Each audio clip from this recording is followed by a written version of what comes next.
Happy New Year, everybody. And yeah, Happy New Year, Steve. How you doing? Happy New Year. I'm doing well. How are you? Yeah, 2026 has been treating me very well for all 2 and a bit days that we've had of it so far. I haven't lost the will to live yet, but there's still time today to get over that hurdle. And yeah, you viewers of this podcast, this is it a vodcast they call them these days? I don't know. I can't keep up I with don't know. whatever. Yeah, whatever this It's a podcast. what Come on. whatever the fuck this is that you're watching right now, you may notice that we've had a little bit of a glow up. We have gone neon synthwave a good like 5 years after it was popular.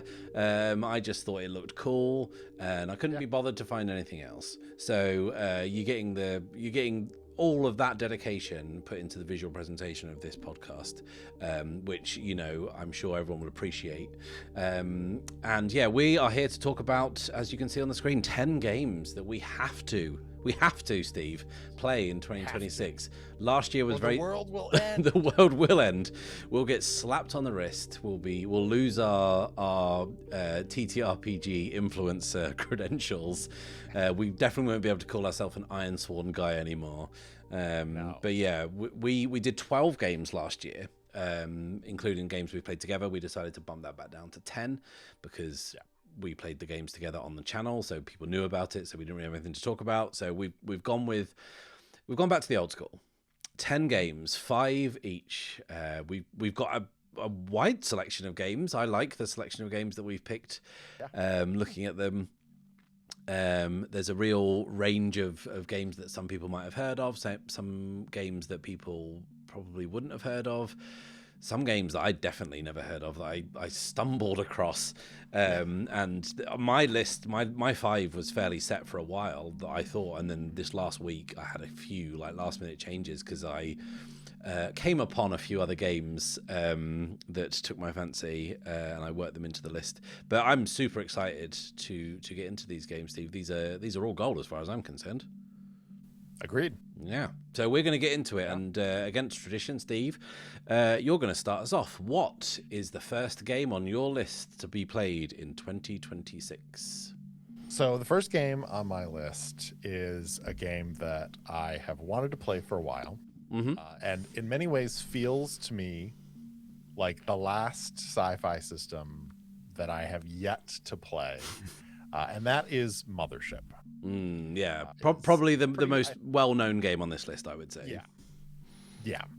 And it is a game, as I said, is something that I have wanted to play for a long time, just have not ever made the time for it. And this will be the year.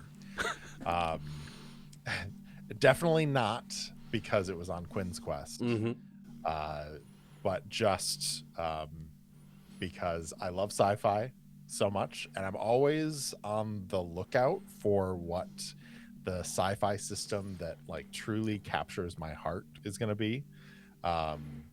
And you know, I've been enjoying playing Traveler. I've played some Stars Without Number. I obviously love Ironsworn Starforged, and that I think continues to remain at the pinnacle for me. But I'm open to being wooed by Mothership. And I'm especially interested in Mothership because I actually have a friend locally, hi Chris, who is a big Mothership fan, and I have been begging him to run a game for me, and he has agreed, so I'm going to make it happen this year. But I also, while I was poking around a little bit, saw that there were some solo rules as well that somebody's put together for it. And so I am really intrigued to play in a group game of Mothership, but then also play the solo style and kind of see how the feel is different. Because Mothership is kind of a sci-fi horror, I feel like it is... it'll be interesting to see if there's a big divide in the vibe and the feel of it when playing solo versus playing in a group. So I don't know a great deal about Mothership, but the two things that I do know would be interesting for solo play. Definitely one of them. Like the first one is, it's quite a grubby game. It's quite a, like, you know, you're playing kind of expendable kind of, you know, company people working like quite far down the chain. But also, yeah, I kind of alluded to it. It's a very lethal game, isn't it? So in solo, are you playing? Is it like a meat grinder? Or are you just kind of throwing blawbows one after the other into the gears of this machine? Yeah, I mean, that's a great question. I haven't actually read through the solo rules yet, so they, you know, I think there are a couple of different ways that I could see going, and even in the base rules of the game, and I should say I don't believe the solo rules. I think they're written by somebody else. Okay. It's not kind of part of the Mothership like core rules, but even in the core rules, you can hire like hirelings, basically, which are more simplified characters. And so even as I was just reading through the core rules, I was looking at it being like, okay, well, I could create a more complicated character, you know, an actual Mothership character, and then have these hirelings as more easy to run, and that would be simpler for solo play. That might be the direction that these rules take it. They could take it in an entirely different direction, and might play with the lethality rules a little bit, which would be interesting. So that's a big reason why I'm intrigued to try it out, because I tend to shy away from games that are incredibly lethal when playing a solo kind of campaign, because part of the way that I think about solo games, especially in what we do where we're creating a narrative, is that you know, yes, I think you can create a narrative with a highly lethal game and have the potential for characters to die and drop in, drop out. But I think when you do that, you have to have an ensemble cast of characters, where I tend to prefer having a more focused view on, you know, a solo character or a couple of characters, and having the prospect of starting a campaign with a rule set and then having a character die in the first, you know, 20 minutes of the game doesn't necessarily fit the vibe of what I'm going for as a storyteller. Now, for one shots and stuff like that, I think that's super interesting, and it will be basically, I'm excited to find out if these solo rules that I was looking at, if they have some like variation on the lethality, because I really do love the idea in a group setting of, you know, your character rolls a death save, which is just a d10 in a cup, you roll it, you put the cup down, and you don't know, like, nobody at the table knows what the result is until somebody goes over to check on your vitals, and then you reveal the d10, and half of those results are you're just dead. Sorry, bro, you're just dead. Yeah, there's only one result where you're like, well, you're unconscious and like you lose a bunch of health. The others are like you're dying, or you're comatose, or you're dead. And so I'm very excited to play around with it in both of those different settings, the group and solo, just to see how it feels and what the differences are in style between them. Yeah, I'm super intrigued. I think I'm going to hold you to this, Steve. I want you to play at a table with other people, and I want you to play solo, and just let us know how it goes. Because I'm always curious about that with the Alien RPG, because there's a solo system for that, but I've never played the Alien RPG, but I've got a friend who has played a lot of it. And even at a con game, because like even the Colonial Marines aren't very good at killing aliens. So you are expected to play, multiple characters in a session. Yeah. We went to a con and he was like, "Oh, I'm going to go play at an open table of this," and then he finished 4 hours later. We're like, "How many characters did you burn through?" He was like, "Oh, 6." It's like, okay. So I'm curious how it works in solo. So I'm super curious about Mothership. It's something that when I saw it on Quinn's Quest, that was like a lot of people making an assumption there, but for me, it was my first introduction to the game. I'd probably seen it, but never actually kind of thought much more about it. I was like, okay, that looks fine. It looks like a good game, but perhaps not. I put it down the list, but if my friends were running it, I'd definitely jump on the table and play for a couple of sessions or whatnot. But not one that I immediately jumps out at me to run. So I'd love to hear your thoughts on it and see if that changes my mind. First game on the list, Mothership. My first game is probably the game that I've picked that's probably the most well known. Out of all of these, also probably the game on this list that, if you know me, probably think I'm at least like me to play. But my first game on this list is Stewpot by Takuma Okada. This is a game that kind of flips the script of the classic adventuring dungeon delving game. It is concerned with that world and those characters, but it is a game that is set in a tavern, like a lot of these games start. This game is concerned with who runs that tavern, and this game is concerned with what happens to adventurers after they hang up their weapons and their cloaks and their spell books.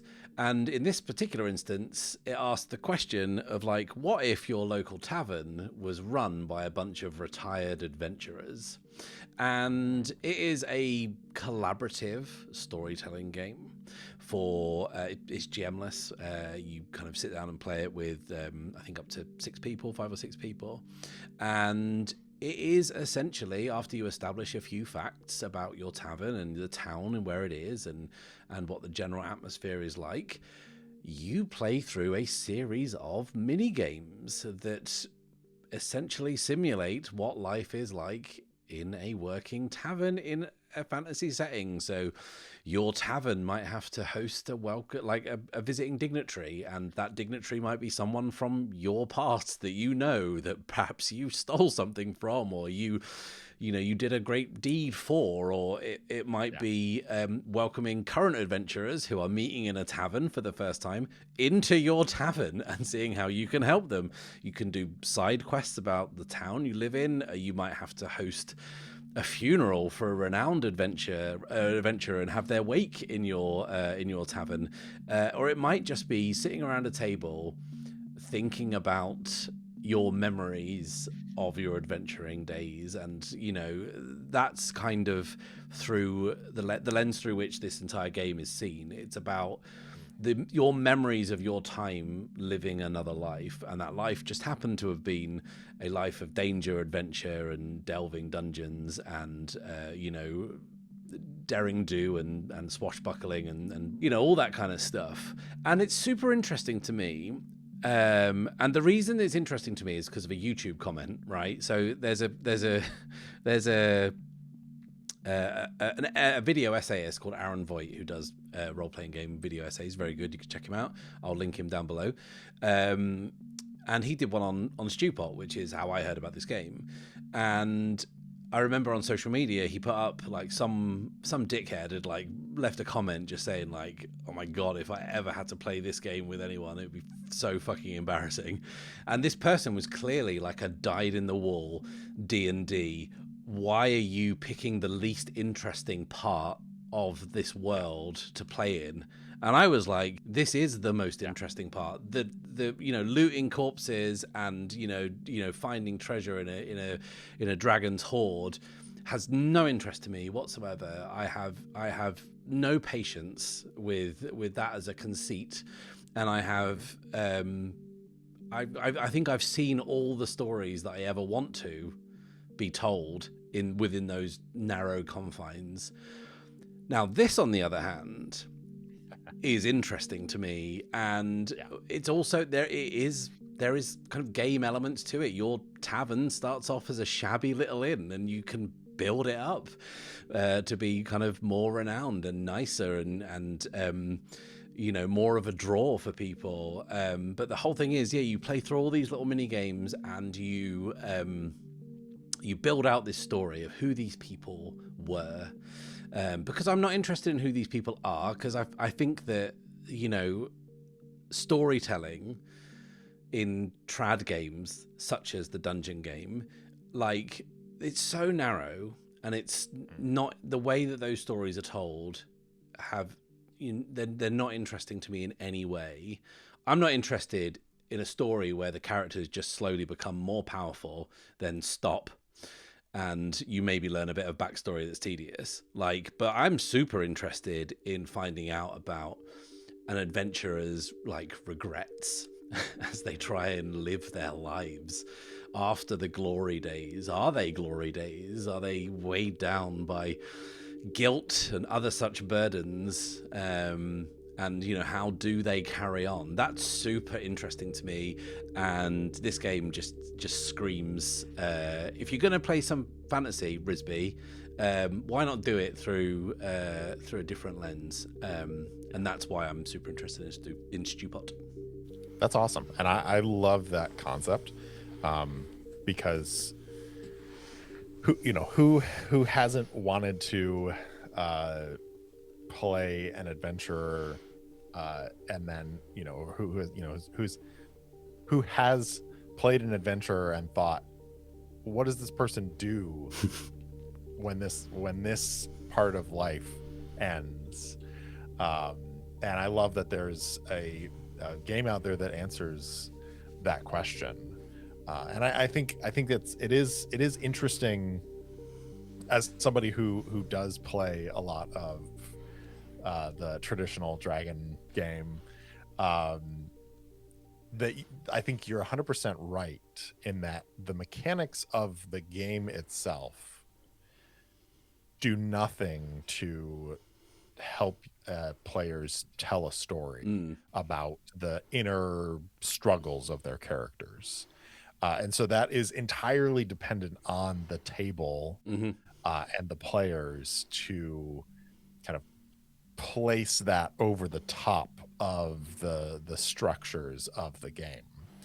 And so I can totally see why, you know, those base structures have no interest to you, but having a game that does delve into some of those deeper workings of the characters is a lot more interesting. And you know, as you were kind of explaining how the game works, I was thinking of it from the standpoint of like, I think my table would love to play this as characters that we have already played, in the, you know, that other game, but because we have embodied those characters through play, not because of the mechanics of that game, but because those are the things that interest us as players.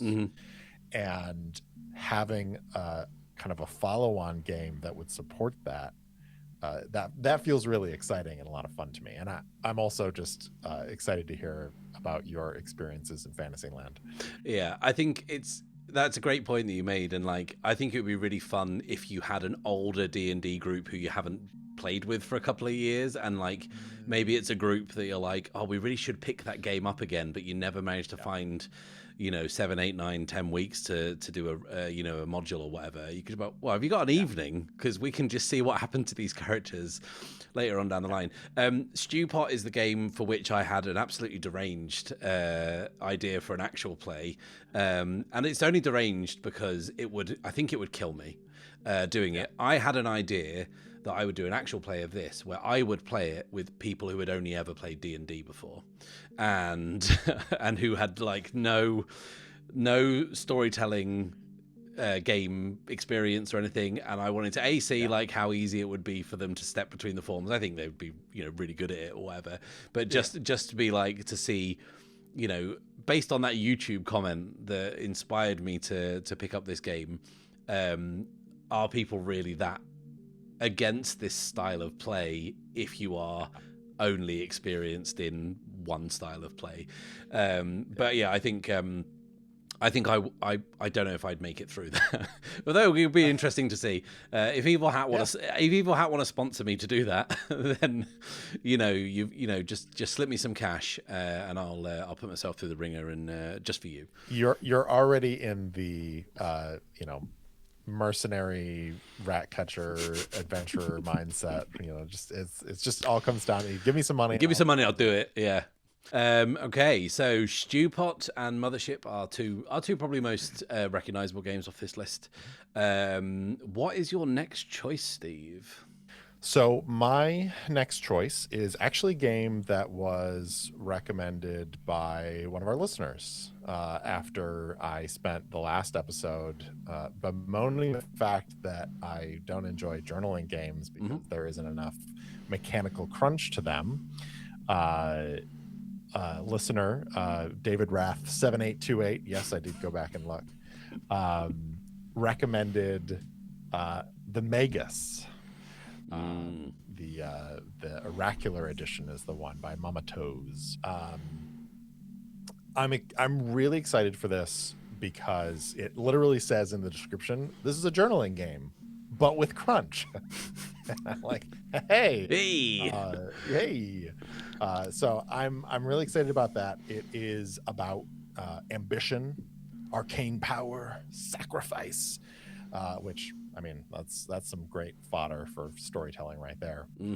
You basically play as kind of an ambitious wizard who is trying to build their power through, discovering ancient secrets and lore and all this good stuff.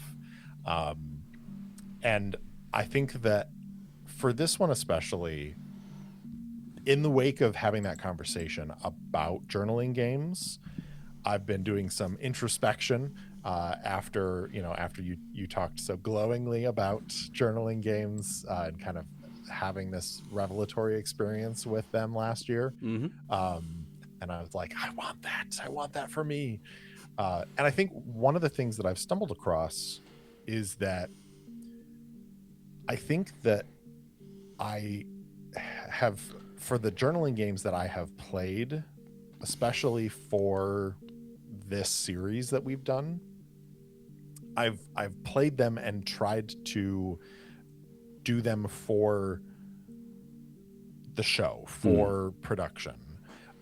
So I have that like producer brain in the back of my head of like, well, this has got to be interesting. It's got to be engaging. It can't take too long because I'm on a schedule, and I run out of gas on the idea of playing it because of the strictures that I've put on myself of like, well, it's if I'm doing it, it's got to be for content. And so for this year, 2026 is going to be the year that I am going to play a journaling game. I'm going to play this journaling game, and it's just going to be for me. I'm not gonna approach it as, oh, I'm gonna play this and record it and put it out. I still owe the world my No Tell Motel playthrough because I haven't recorded and released that yet. But I went through that with the mindset of I'm going to record this so that I can release it as an episode for Errant Adventures. And I think that having that mindset has really made it so that when I'm playing a journaling game, I am kind of squeezing myself through it in order to fit within the bounds of the show that I'm making. And so for this, I'm looking forward to just, it is a game I'm going to play for me, and then I'll tell all of you about it. So yeah, I'm really looking forward to this one because of that, and also because I am kind of intrigued by the idea of a journaling game, but with more crunch to it. And also I'm curious of like, is that is that really the thing? Am I actually looking for crunchy things? Or is it those strictures that I put on myself for making the show? Mm-hmm. And maybe journaling games aren't the thing that I enjoyed making or playing for episodes of the show, but it could be something experientially that I enjoy doing, just as a way of engaging with the hobby in a different way than being the producer of an actual play show. Yeah, there's a lot to be said for that. Like, there's like Corico for me last year. I didn't play that game to review it. I played it and then decided to review it when it was going on, and that's kind of how I've approached a lot of the solo and journaling games that I've played since then. Like, there's been some solo journaling games that I've just played and enjoyed and left, and it's been left as a sheet of a Google Doc which has got a few typed notes of what happened, and then that's it. I'll never go back to it. I had a great time playing it, but that's that. But I do have a game coming up for review next year, which is a solo game that I basically just pick up every day for an hour and just do a thing and then come back to it. And I think there's a huge amount of value to turning your brain off that I have to use this for a thing. It's not a waste if I just play it by myself. Mamatos, or I always thought it was mamatos, like tomatoes, but I have no idea. It probably is. Who knows? Mamato. However you say it, her games are amazing. And fun fact, everyone, I've got an actual play of one of her games coming up, not this one, coming up this year, that I won't say too much about. But that's a very cool game. So yes, I'm super excited to hear what you think of this one, and if it changes your mind on journaling the way that I had that sort of experience last year. Okay, lovely job. Next up for me, my next choice is a game that's not fully out yet, but I think there's like a preview edition that's dropped on Kickstarter, but the actual edition isn't far away, is Asher's Ridge. This is a very interesting game from Rory Montford, who wrote Dead Letter Society, which I'm currently playing, and the Almanac of Sanguine Paths. It is a GM-less game. You can also play it solo if you'd like, and it is a game where the players collaborate to make episodes of a paranormal TV show set in England's Lake District, and it's kind of based on, kind of vibe-wise, Twin Peaks, X-Files, Buffy, a little bit of Stranger Things going in there. But what interests me about this game is sort of like the gubbins, like what's beneath the hood is fascinating to me. So it's essentially, from how I understand it, a writing room simulator. And the players they take these kind of like, I think they're pre-written log lines of like what an episode might be about. But then you use playing cards to like draft scenes. You come up with characters, and then you use Scrabble tiles to form words that are pulled at random out of the bag to kind of interlock the plot threads together. And you develop those plot threads and the characters over one episode, if you want to do like a one shot of this, or over several episodes. And there are ways to kind of like build tension and resolve tension and like resolve scenes and work towards like kind of a cliffhanger to go into the next episode. And I've always followed like kind of Rory's career, I guess. Like anything they release, I'm always super interested in.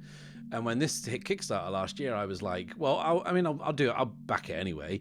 But like, as soon as I actually found out like how it works and what it is, I was like, now that's super intriguing to me. That is something where, it kind of changes the viewfinder through which you're looking at a paranormal TV show. Like, you're not the characters in it, although you kind of are, but you're kind of one step removed. You're kind of making this a TV show of this thing that you are also doing.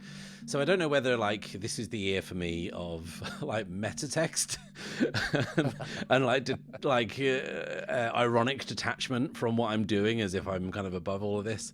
But this to me seemed like a fascinating thing, and I think it would be very easy to dismiss something like, oh, it's Scrabble tiles, it's a gimmick or whatever. But like actually reading about it, it looks really interesting. It looks really cool, and looks like it fits it really well. And I'm super interested in getting this to the table. Does sound like it's up your alley, Steve?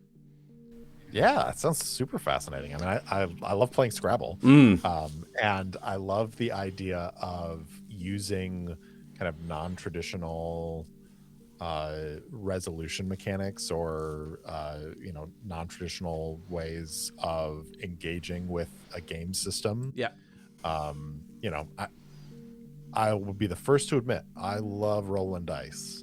I've got dice galore, and I am always wanting more, but I also think that it's a lot of fun to kind of play around with ways to engage with narrative through play. And I think that's why it's super interesting. When you talked about the Wretched last year with the Jenga tower, and now so using like Scrabble tiles to tie the kind of threads of the plot together, like aces. Very, very much looking forward to this. I really should check the release date, because if it's been shifted to 2027, I'll look quite silly. But yeah, super, super excited to get into this one. What is your next pick, Steve? So my next pick is a game that I have actually had for years, but have never played. It's actually, I think, a game that I picked up in a bundle pretty early on in my errant adventures, and that is Delve by Anna Blackwell. A game that I've also had for many years. Not played either.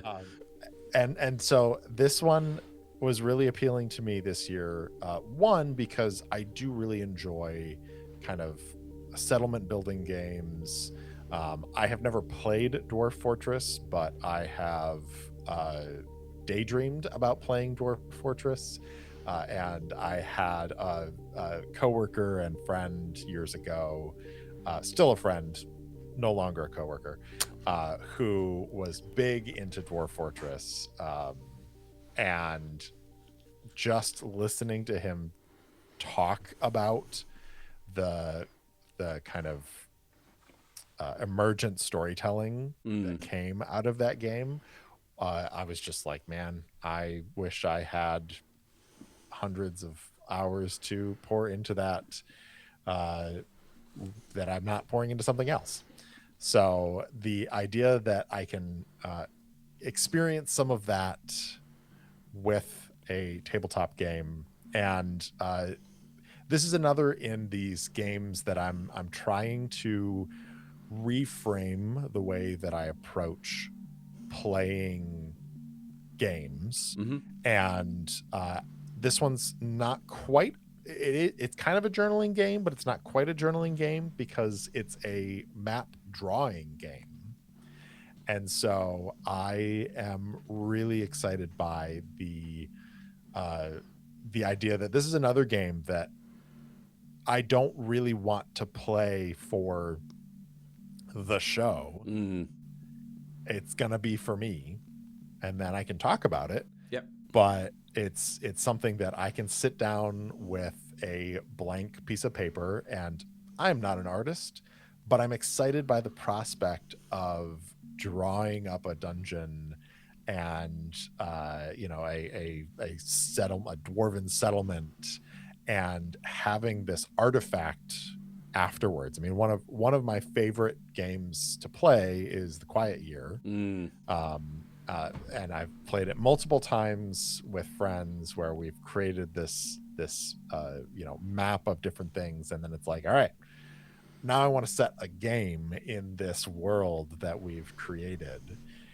So having that aspect to it of being able to sit down and draw the prompts and draw out the different features of this, while also in a way telling the story about the rise and fall of a settlement is really appealing to me.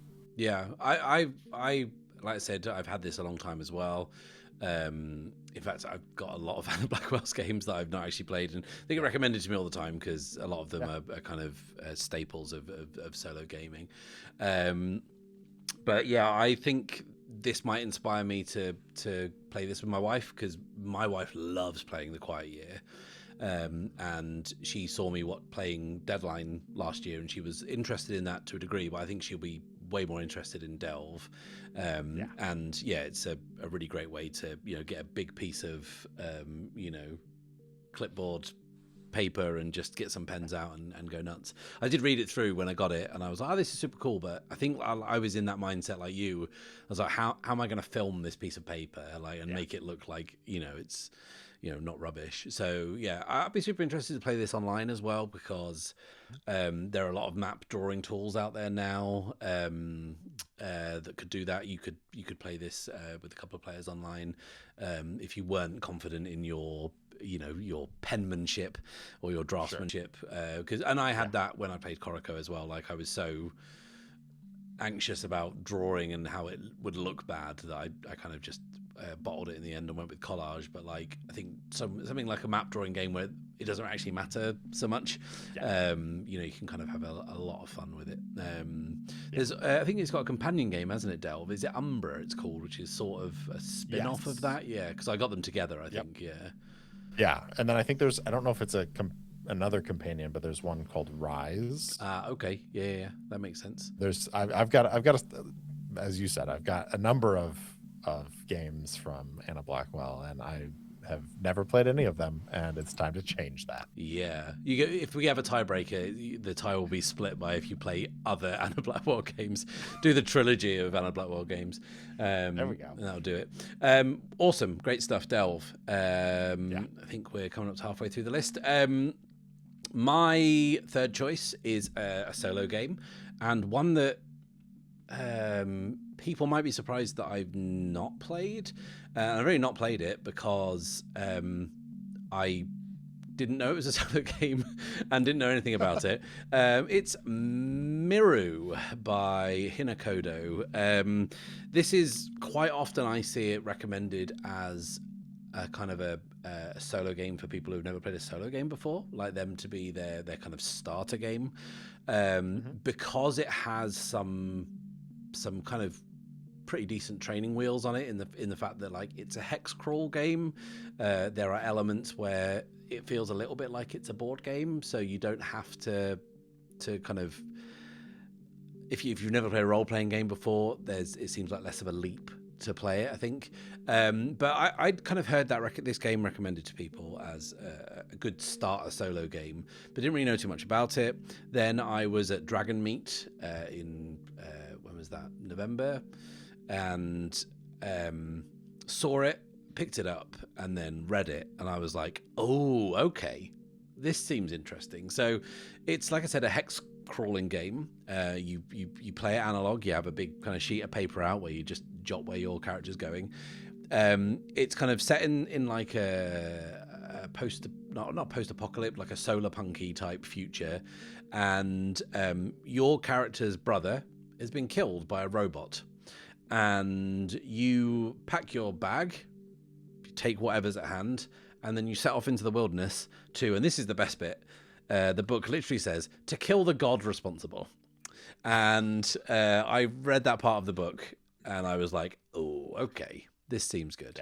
Again, it's a game that it seems to me, from what I've heard or other people playing it, you seem to kind of play runs of it to see how far you can get. It's a little bit like a gauntlet you run, because I think a lot of it is down to the luck of where you go, what you happen to encounter. You might move through a hex and not have anything other than inclement weather to deal with.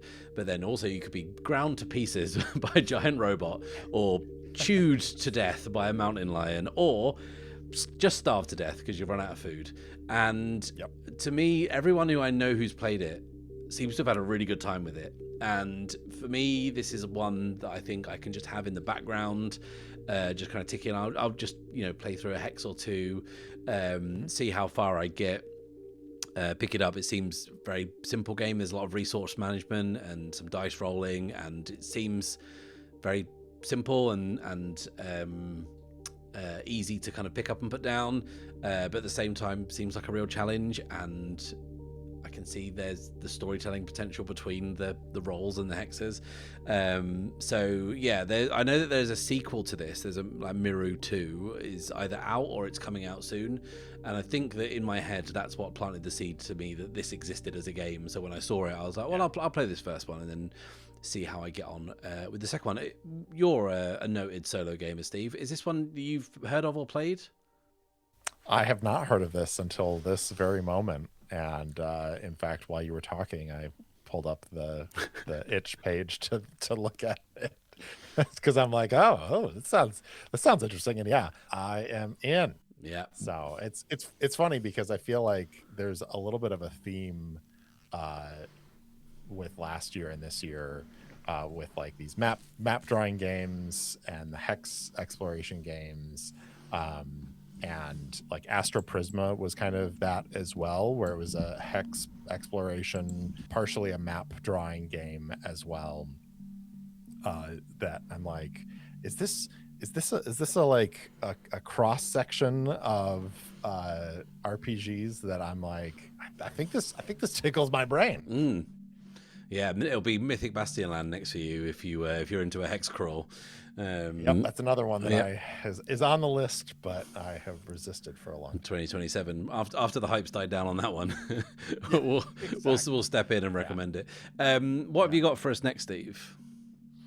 So my fourth game is by a couple of Drakes, and I actually have the physical copy here. Oh, hello. Which is Fabborg, and I had to throw a D20 game on there, but it is basically it is Morkborg in or however that's pronounced in Fairy, which for me that's a yes please. As a fan of Dead Belts, a couple of Drakes, they do fantastic, flavorful, artistic books. But I also, I love the kind of the slimness of the rules and how much is kind of left to the game master and the players, how much is left to interpretation at the table. And really there's such there's a bareness to it, but it feels refreshing, where it's like there's a lot of open field to play around with.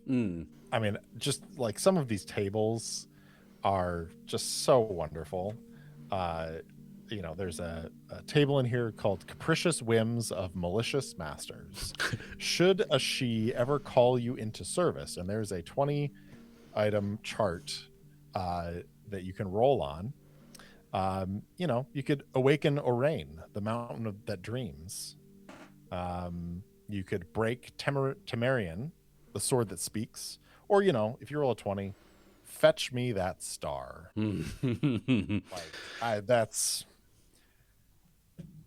That's on like the second page. That's all I needed. I basically got to that and I was like, yeah, I am in for this. Those Drakes know what they're doing, don't they? They really do. I actually had a thought this year about whether this year would be the year that I Borg, because I've never Borged. I haven't either. And I've got a lot of Borgs. And obviously playing Sundered Isles, most people ask you in the comments, have you played Pirate Borg? And the answer's always like, no, I'm playing this pirate game currently. But like, I think because there's very robust solo rules and the aesthetic's super cool, like I'm always tempted by it, but like I don't know whether I'm waiting for the right Borg, you know. But yeah, I'll be super. Have you Borged before? Is this your first Borg? This would be my first Borg. Yeah, and that's part of it too. Is like I have shown I don't own it, but I've like talked to my local group about the original and kind of read the elevator pitch, and you know we kind of agreed that like that sounds like a good like deep winter, you know, you want to just go metal as hell, you know, for a couple of sessions, but we just haven't actually sat down and done it yet.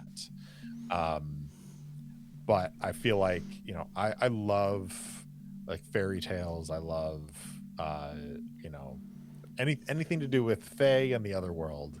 I am into, and so when this came along, I was like, I have to have it, and you know, as I'm wont to do, backed it on Kickstarter and then forgot about it for, you know, a year, and when it showed up, I was just blown away by, I mean, like, again, not to just continue to flaunt this, but like it's a small little volume, but also there is so much just deliciousness packed into these pages, that I feel like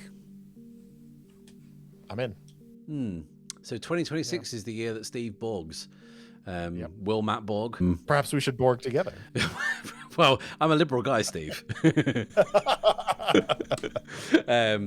no, yeah, I'm fascinated to hear how your Borg experience goes. And yes, maybe we could Borg together at some point and see if 2026 is the year of the Borg. Okay, so my penultimate choice now is I don't really know how to explain this game, viewers / listeners, but I'll try. So my penultimate game is Follow by Ben Robbins. Now, I am a big fan of Microscope, he says, about a game he played one time. But the thing is, I played that game one time with a bunch of strangers, but I still think about it a lot. And I really like a game where, you know, you talk about the quiet year, you're building it's a community building game, essentially. Delve is a dungeon building game. Well, Microscope is an epoch building game. You build a period of time, and then, you know, throughout that game you zoom in and out on, you know, things that are happening. And, you know, it's very common for people to play a Microscope game and then choose a point in that history that they have laid out on the timeline and play a campaign inside it. And like, I'm not talking about Microscope here, I'm talking about Ben Robbins games. But like, I was fascinated by that, and I saw a couple of his other games, and I was like, they seem interesting as well. But when I was digging around to see what else he'd done, I stumbled upon this game, Follow. And it's, again, I don't really know how to describe Follow, other than to say that it is a deconstructed role-playing game. It has no GM, there's no prep involved. You just get some players together and you play. It's a collaborative storytelling game, but you don't start with any settings or characters or even any themes. All you start with is a quest. And that quest is just 2 words. It's like the colony, or the bomb, or the candidate. And each prompt, and I think there's like 25 in there, but you can also just make your own up. Each prompt has just 1 sheet of A4 paper, or 1 sheet in the book, that just has a few prompts on it. And you just slowly, at the table, go through these prompts, and you build an adventure backwards from the quest. You bring characters into it. You build these relationships into it. You build perils and locations, incoming threats, side characters. Then once you've done that, you take it in turns laying out scenes for each other, and you resolve these scenes and how well they went by pulling different colored tokens out of bags. And you, as you go, your characters and your situations might be at odds with how everyone else is viewing these situations and the characters and the goals of this quest. And I read this book through, and I totally realize I've done a terrible job of explaining this game, but I read this book through and I was like, I don't get this. I don't get, what is this game? And then I read through one of the pages, and it is so vague, like, so the prompts are so like open, but I just kind of like went through them in my head, and as I read this one page of vague prompts, just kind of like almost theory playing the game, I was like, holy shit. I've gone around the table once theoretically, and we've built this entire world but from one phrase, the colony. And I really like the idea that it's this almost this minimalist role-playing game that takes what is a feature of other role-playing games. In a trad game, you'll get a party together, you'll build a world, and then you'll go on a quest, and that quest forms part of your overall adventure, your campaign. Whereas in Follow, you just start with the quest, and then everything else is extracted from that. And I thought, again, maybe this is the Matt Risby metatext year. Like, is this a commentary on, how games are played, how adventures are structured, how stories are told? I answer all those questions, yes, probably. And I'm intrigued to find out. And it's very appealing that I can just get a bunch of people who don't have to commit to anything other than a few hours, get a bag full of tokens that I can just pull, and some sheets of paper and some index cards. And let's just tell a story, guys. And like, I know that those players will turn up at my house with like, but a story about what? What are we playing? And I'll be like, I don't know. And we get to find out. It's the ultimate play to find out. We are coming together with nothing. I'm not having to pitch anything to these players other than the fact that, hey, we're going to tell a story tonight. I've no idea what it's about, who it involves, what the theme is, or anything. Don't worry, I've got tokens. We're going to do it together. So I was wondering whether, like, as someone who has spent the last few years really leaning hard into collaborative storytelling and, holding hands and stepping off the cliff and not knowing what's at the bottom, like, this seems like that to the power of a billion. Is this something you're intrigued by, Steve, or does this seem to you too kind of like, oh, this is a bit wishy-washy? No, not at all. I mean, I am as much a fan of Microscope, and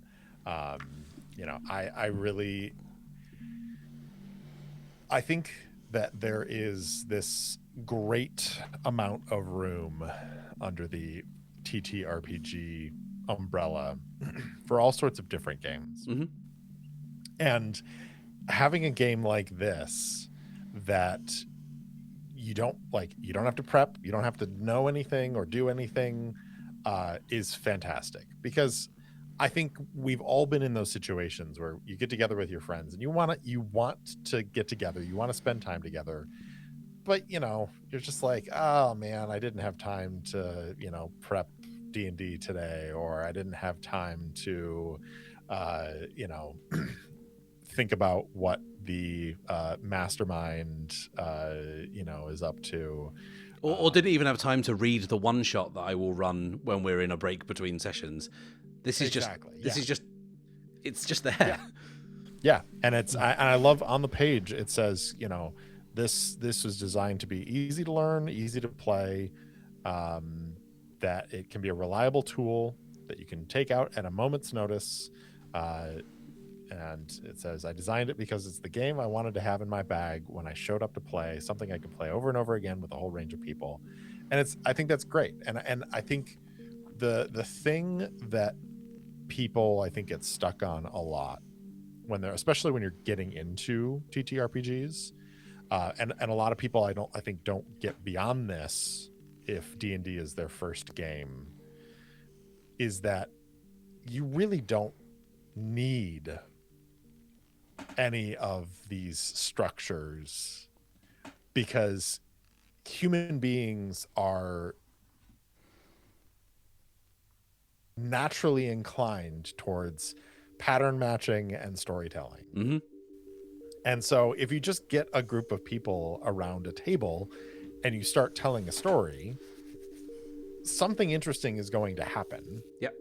with that story, because we don't know how not to inject conflict into a story, because stories aren't interesting if there is no conflict.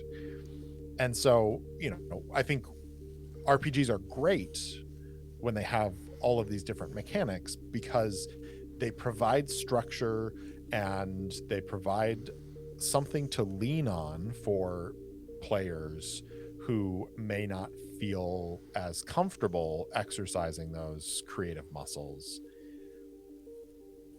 And you can also, as we've seen with a lot of different games, you can design mechanics that encourage people to play in a certain way or to tell certain types of stories, and that the mechanics themselves are kind of like guardrails to impart a certain experience. But ultimately, you don't need any of that stuff. If you have 2 words for a prompt and even the barest amount of structure of, well, you decide on something, and then you decide on something, and then you decide on something, and then we draw tokens out of a bag to see which thing, rises preeminent, like, interesting things are going to happen. I can guarantee it. So I think it's great. I love it. I want to play it.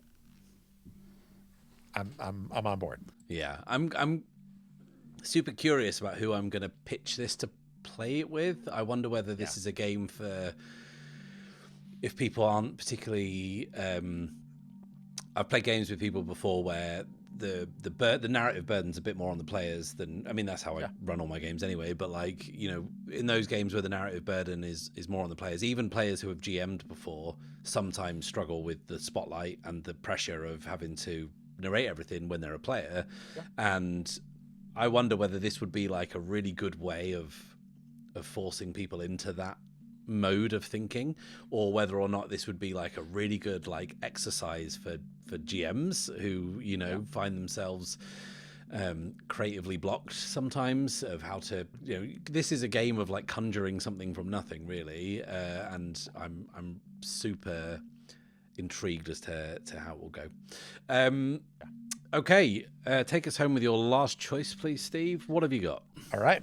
My final choice is called Afterburner by The Cargo Bay.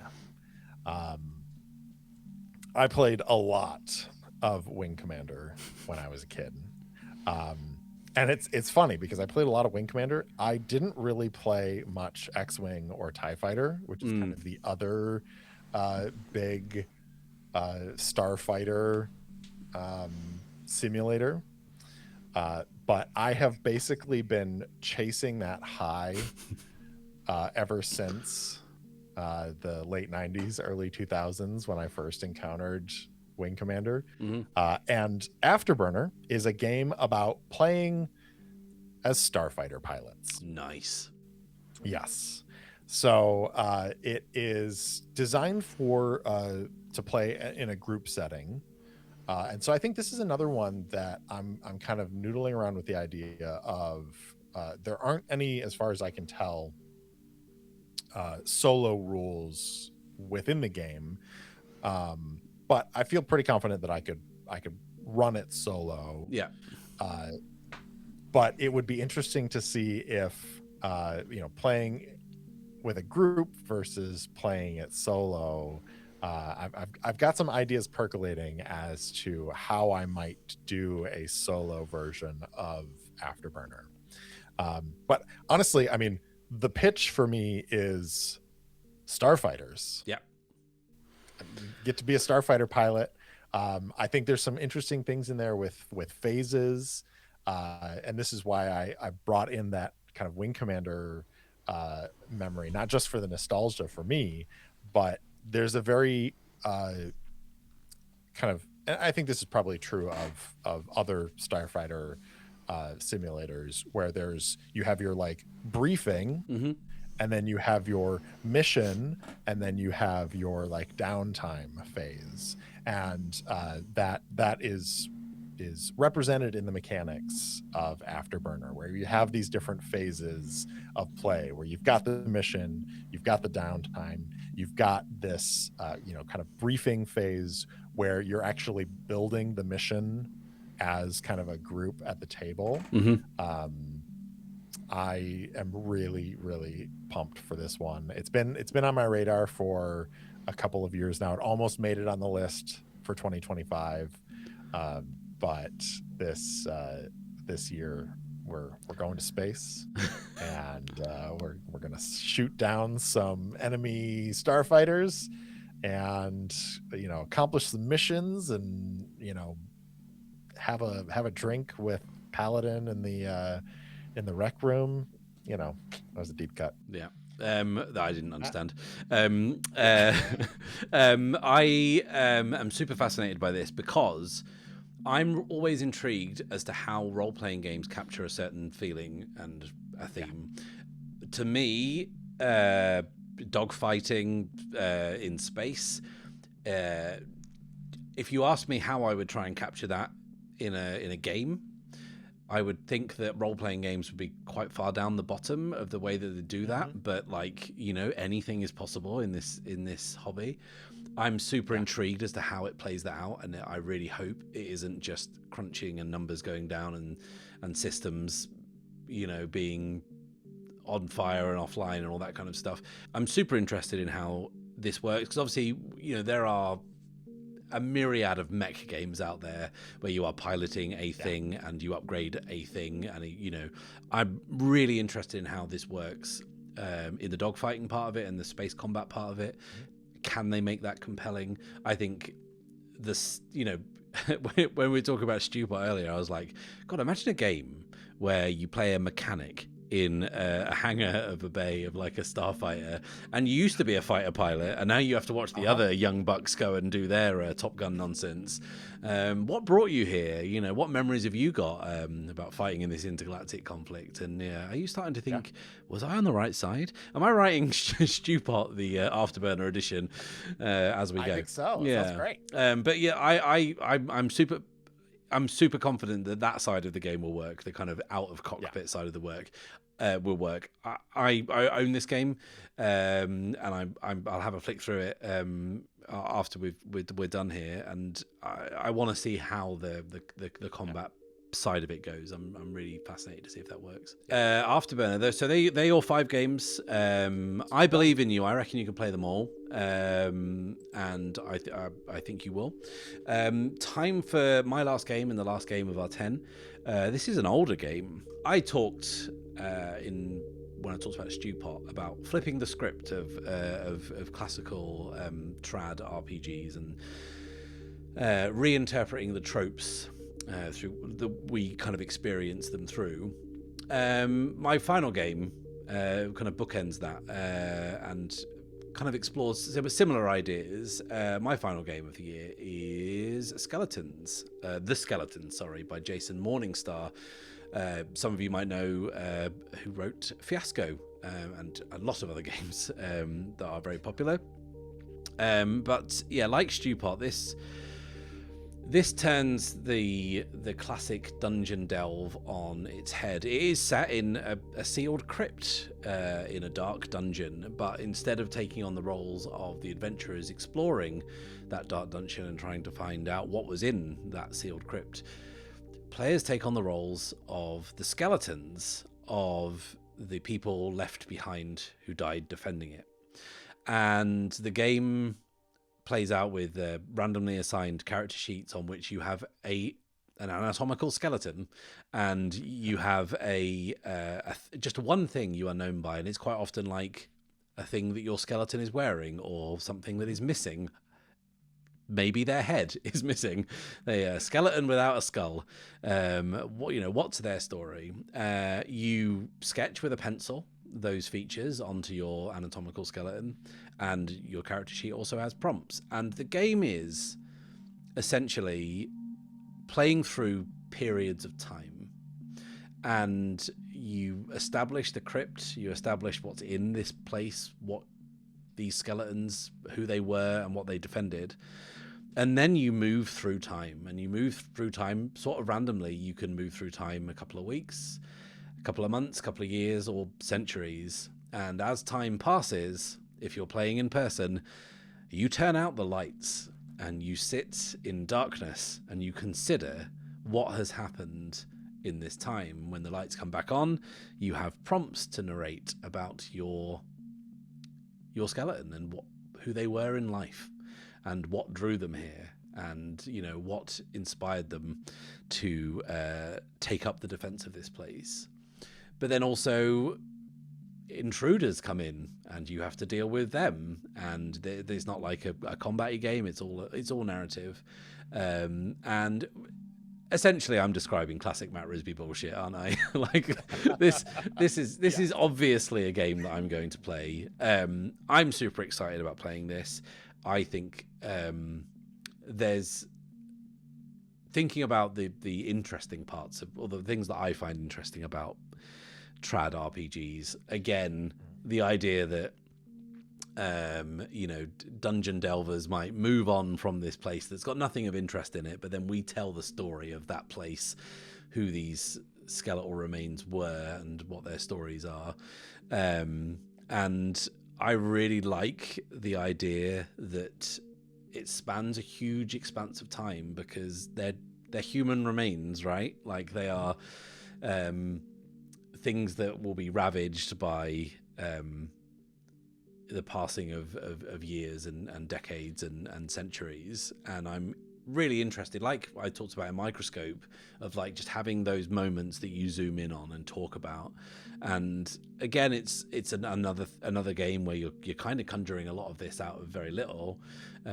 You are hanging a story on the bones, pun intended, of this skeletal frame. And I think that there's scope to tell a lot of different stories here. This can be one that's infused with melancholy and introspection. It could be. I've actually heard an actual play of this, and they were kind of like the Three Stooges in a skeletons in a crypt, and it was really fucking funny. But also there was this air of sadness around it as well. It was really interesting. So does this sound like something you would be into, Steve, or does this sound like classic Matt Risby bullshit? Yeah. I mean, I am a fan of the classic Matt Risby bullshit. So no, I think that it is interesting. It's an interesting idea to play a different side of kind of the classic story, to shift the narrative a little bit. But this actually kind of made me think of something kind of broader, which is like, I think that, and this is a huge generalization. This is there are obviously a lot of shades to all of this, but I feel as though there is almost, I'm kind of circling around the idea of there being two types of RPG players, and there's the movie watchers and there's the TV show watchers. And I feel like the big distinction here is that, like, if you watch a movie, it's a self-contained thing, has a beginning, middle, and end. You can sit down and you can watch it in an evening, and it is an enclosed experience. If you're watching a TV show, you're more likely to have a longer run of kind of characters, interactions, stories, all these different plot elements and stuff like that. And I feel as though you as a player really enjoy movies. I know you're a big movie buff. Yeah. But it's like I'm just listening to this and thinking about like there's these games that are really about encapsulating kind of a single experience, and then there are games that are built more for, well, you continue on, like some stuff happens and then we'll come back next week and some more stuff will happen, and then we'll come back the next week and some more stuff will happen. And I'm not going to make any value judgments on, you know, which one is better, because I think they both have merit. And I certainly am not saying that you don't enjoy playing in longer running campaigns, because I think you're similar to where I am, where it's like I like having those self-contained experiences, but I also like having those longer running where I can like feel like I can sink into a character. And when I think about like longer running TV shows, I mean, most often the plot is not the thing that people get most excited about in long running TV shows. It's the characters and their interactions and like the depths that people feel like they can connect with these characters over a long period of time. I don't know that has any bearing on any of this, but it just like I feel like a lot of these games that we've talked about are experiences that are self-contained. I think I agree with you. Like, I think my issue is that I think there's a big difference between like a TV show like Deadwood or The Sopranos or The Wire or something, and a TV show like NCIS. Like, people who tune into NCIS know exactly what they're going to get and they love it every single week. I just like things to end. I don't want to be. I want to play a game, even a long run. If you tell me it's 40 sessions, but at the end of 40 sessions we will have an ending, that's what I want. I mean, 40 sessions might be a bit much, but like, you know, maybe 20. But like, I like the idea that we are going to start and finish a story, because I don't mind serialized storytelling, but like I want it to have a conclusion. I don't want it to be like a soap opera that runs forever, where, you know, by the end of it nothing means anything. As much as I can see why people enjoy a soap opera, right? But yeah, I think basically I'm a film and prestige TV enjoyer. Well, I think that's interesting, because like one of the biggest complaints about you know, the kind of D&D campaigns is like, so often you never finish them because they're not designed to run within a bounded scope. Like, you know, it's just open-ended. Well, you just play until you get to level 20. That could take 5 years. It could take 20 years, depending on how you play. And so I think there is something to that. And I would agree with you, especially as I get older. You know, when I was in college and it was like, we're going to start a campaign.